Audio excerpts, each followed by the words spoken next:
स्वागत है आपका मेरे इस यूट्यूब चैनल पर। आज की वीडियो में हम कक्षा 12 के हिंदी विषय के एक अंक के प्रश्नों के उत्तर जानेंगे। शुरू करते हैं वीडियो को। और अगर आपको ये अक्षर अगर साफ साफ नहीं दिख रहे हो तो आप वीडियो के ऊपर थ्री पॉइंट दिख रहे होंगे, वो 3 पॉइंट पे टच करके क्वालिटी पे बदलाव कर लीजिए। तो चालू करते हैं। ठीक है, प्रश्न है, पहले हम एक वाक्य में उत्तर। प्रश्न है, आधुनिक युग की मीरा किसे कहा जाता है? आधुनिक युग की मीरा महादेवी वर्मा को कहा जाता है। दूसरा, सरोज स्मृति नामक रचना किस कवि ने की? तो ये सरोज स्मृति नामक रचना सूर्यकांत त्रिपाठी निराला ने की। तीसरा, प्रकृति का मानवीकरण किस वाद की प्रमुख विशेषता है? प्रकृति का मानवीकरण छायावाद की प्रमुख विशेषता है। देखिए, प्रश्न कभी कभी आ जाता है कि छायावाद की विशेषताएं बताइए, तो आप उसमें एक पॉइंट ये लिख सकते हैं, प्रकृति का मानवीकरण होता है इस युग में। अगला प्रश्न है, खड़ी बोली का प्रतिष्ठित रूप किस युग में प्रकट हुआ? तो खड़ी बोली का प्रतिष्ठित रूप ध्रुवेदी युग में प्रकट हुआ है। पांचवा, खड़ी बोली का पहला महाकाव्य कौन सा है? खड़ी बोली का पहला महाकाव्य है प्रिय प्रवास। छठवा, सामान्य से सामान्य विषयों पर कविता लेखन किस युग की विशेषता है? तो यह विशेषता है प्रयोगवाद युग की विशेषता है। सातवां, सांसों के दो तीर किसके प्रतीक है? जीवन के हो गए। सांसों के 2 तीर जीवन के प्रतीक है।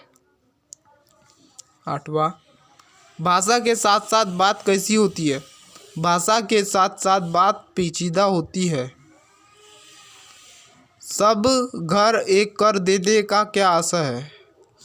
सब घर एक कर देने का आशय भेदभाव नहीं रखना।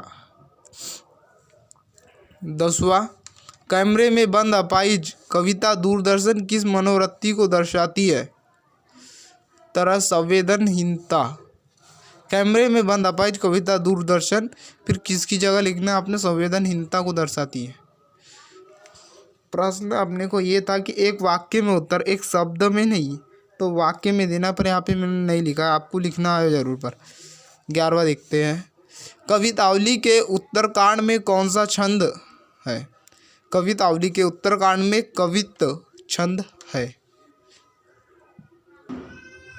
अगला प्रश्न है, अपाहिज से दूरदर्शन कार्यक्रम संचालक किस प्रकार के प्रश्न पूछता है? तो इसका उत्तर है, अपाहिज से दूरदर्शन कार्यक्रम संचालक अर्थहीन प्रकार के प्रश्न पूछता है। 14वां, उषा कविता में प्रायः काली नीला आकाश किसके जैसा बताया गया है? तो इसमें नीला आकाश जो है शंख के जैसा बताया गया है। अगला, कवि उमा शंकर जोशी ने अपने खेत में कौन सा बीज बोया है? तो कवि उमा शंकर जोशी ने अपने खेत में शब्द रूपी बीज बोया है। 16वां, रुबैया कविता में किसके लच्छे चमक रहे हैं? रुबैया कविता में राखी के लच्छे चमक रहे हैं। अब देखते हैं रिक्त स्थान खालिस्तान। देखिए, कवि हरिवंश राय बच्चन को खालिस्तान संसार नहीं भाता।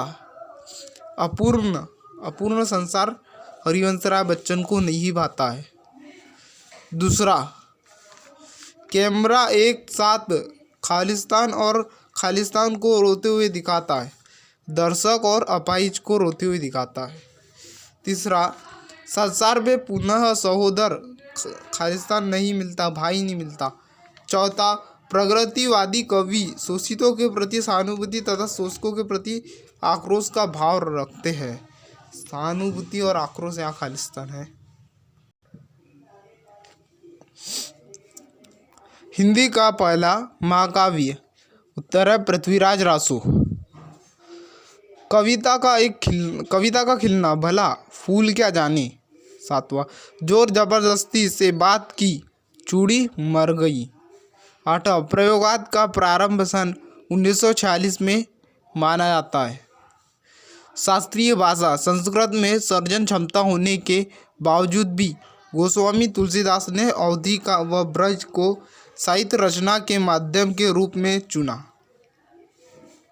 10वां, तुलसी के अनुसार संसार के अच्छे बुरे समस्त लीला प्रपंचों का आधार है पेट की आग। लक्ष्मण को निहारते हुए श्री राम सामान्य व्यक्ति के समान विलाप करते हैं।